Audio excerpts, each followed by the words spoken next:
یہاں پر اہم خبر شامل کریں۔ اسکردو میں گلگت بلتستان میں 1 ماہ تک ہر قسم کی ہتھیاروں پر مکمل پابندی عائد کر دی گئی ہے۔ محکمہ داخلہ گلگت بلتستان کے مطابق سیکیورٹی داروں کے علاوہ کوئی بھی شخص اپنے ساتھ ہتھیار نہیں رکھ سکتے۔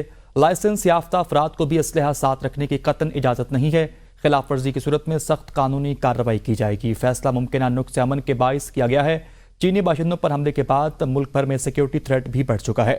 مزید جانتے ہیں، ہمارے ساتھ موجود ہیں نمائندہ بی نیوز کرن قاسم سے۔ کرن، آگاہ کیجیے گا، مکمل ہتھیاروں پر پابندی عائد کر دی گئی ہے؟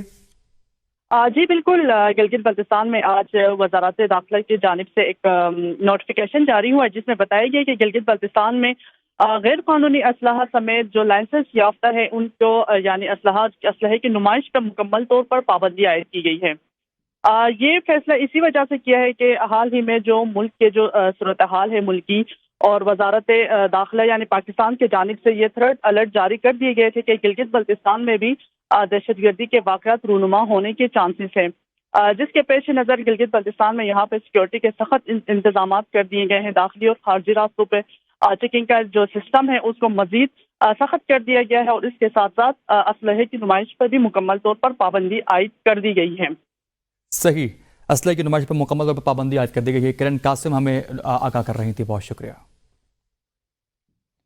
آپ کو آگاہ کر رکھیں گے، اسکردو میں گلگت بلتستان میں لائسنس یافتہ افراد کو بھی اسلحہ ساتھ رکھنے کی اجازت نہیں ہوگی، اور اس وقت تمام تر افراد کو اسلحے کی نمائش پر مکمل طور پر پابندی عائد کر دی گئی ہے، اور اس حوالے سے قانون کی خلاف ورزی کرنے والوں کے خلاف کارروائی بھی عمل میں لائی جائے گی۔